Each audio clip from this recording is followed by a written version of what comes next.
අයිබෝන් සුබ දවසක් ඔබට. ඔබ දන්නවද බුර්කිනා පාසෝ දේශයේ මේ නායකයාට ආරක්ෂාව ලබා දෙන්නේ රුසියානු නායකයා ළඟ ඉන්න රුසියාවේ විශේෂ හමුදා ඒකකයක් වන ස්පෙන්ටාස් බලකාය විසින් බව.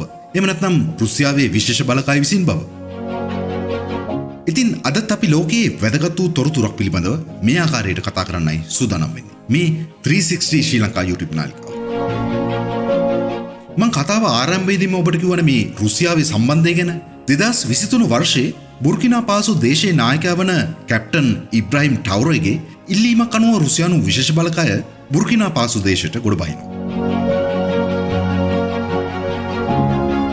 ඒ දවස්වල පළවු අදහස් වලට අනුව රුසියාවට අයත් විවිධ වූ යුද හමුදා සෙබළුම් 200ක් 300ක් පමණ ප්‍රමාණයක් මේ ආකාරයට බුර්කිනා පාසෝ දේශයට ඇතුල් වෙනවා. මේ ආකාරයට බුර්කිනා පාසෝ දේශයේ නායකයාගේ ඉල්ලීම අනුව ඇතුල් වෙන රුසියානු සෙබළුම් 2023 වසරේ සිට 2024 වසරේ අගෝස්තු වන විට ආපසු රුසියාව වෙත ගෙන්වා ගන්නවා. එසේ නමුත් ඉතා සුළු පිරිසක් බුර්කිනා පාසෝ දේශයේ නායකයා යටතේ ඔවුන්ගේ හමුදාවන් පුහුණු කිරීම සඳහා සහ බුද්ධ්‍යාංශවල ක්‍රියාකාරීත්වය නගා සිටවීම සඳහා රැඳී සිටිනවා. ඒ දේවල් කොහොම වුණත් මේ අපි කතා කරපු බුර්කිනා පාසෝ දේශයේ නායකයා වන ඉබ්‍රාහිම් ටවුර ගැනත් කතා නොකරම බෑ. මේ නායකයා ඉපදෙන්නේ 1988 වසරේදී. ඔහු සුන්නු මුස්ලිම් ජාතිකයෙක්. ඒ කියන්නේ ලෝකේ ලාභාල්තම නායකින් දෙන්නගෙන් එක්කෙනෙක් වෙන්නේ මේ ටවුරේ. මොහු බුර්කිනා පාසෝහි යුද හමුදාවට එක් වෙන්නේ 2009 වසරේදී. ක්‍රමයෙන් ඔහුගේ හැකියාවන් නිසාම ඉහළ තනතුරු වෙත පත්වන ඉබ්‍රාහිම් ටවුරේ 2020 දී කැප්ටන් වරයෙක් බවට පත් වෙනවා. මොහු තම හිතවත් හමුදාවන් යොදාගෙන බුර්කිනා පාසෝහි නායකයා බවට පත් වෙන්නේ 2022 වසරේ. ඒ 2022 වසරේ සැප්තැම්බර් මාසයේ. ඔහු පිහිටවන්නේ තාවකාලික ආණ්ඩුවක්. මොහු නායකත්වයට පත් වෙමින් ජනතාවට පොරොන්දු රසක් ලබා දෙනවා. මේ විදිහට ඉතා ඍජුව තීරණ ගනිමින් ජනතාව වෙත ලබා දුන් පොරොන්දු ඔහු ඉටු කරමින් මේ වන විට සිටිනවා.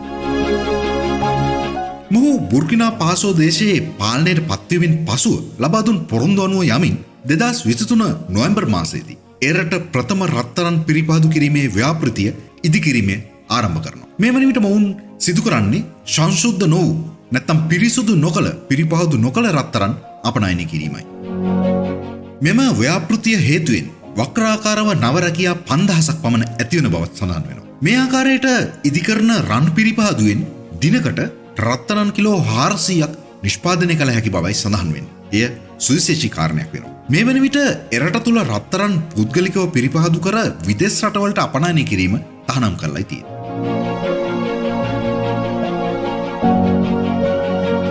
මේ නායකයාගේ එහෙම නැත්නම් ඉබ්‍රාහිම් ටවුරගේ විදේශ සම්බන්ධතා පිළිබඳව සොයා බැලීමේදී මුලින්ම ඔහු තම රට තුල පැන නැගී තිබූ දේශීය කැරැල්ල මැඩපැවැත්වීම සඳහා සහාය දෙන ලෙසට ප්‍රංශයට සහ තුර්කියට ආරාධනා කරනවා. නමුත් පසුව එම අරමුණු වෙනස් කරමින් මොහු රුසියාව සමග එක් වෙනවා.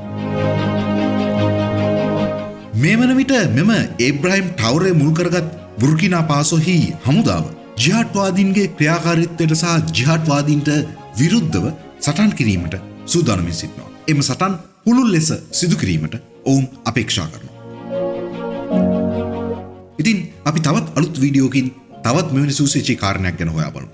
ඔබ තවමත් 360 ශ්‍රී ලංකා YouTube නාලිකාව subscribe කර නැත්නම් පහළ තියෙන subscribe බටන් ක්ලික් කර අපත් සමග එකතු වන ලෙස සහෘදව මතක් කරන අතරේ 074යි 33යි 13යි 23 දරන WhatsApp අංකයෙන් අප හා සම්බන්ධ වෙ හැකි බවත් ඔබට මතක් කරන්න කැමැතියි. තවත් අලුත් වීඩියෝකින් හෙට දිනේ හමු වෙමු. එතෙක් ඔබට ආයුබෝවන්.